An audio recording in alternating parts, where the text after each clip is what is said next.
Welcome to Kenton's videos. Enjoy the video.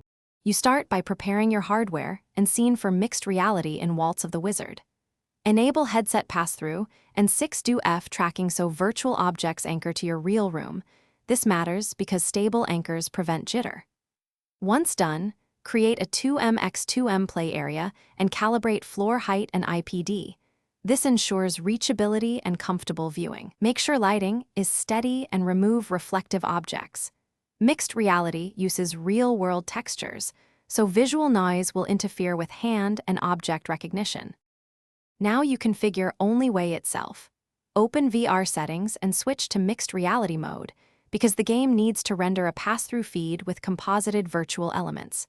Then align the virtual camera to your physical camera. Move and scale it until on-screen hands match your real hands.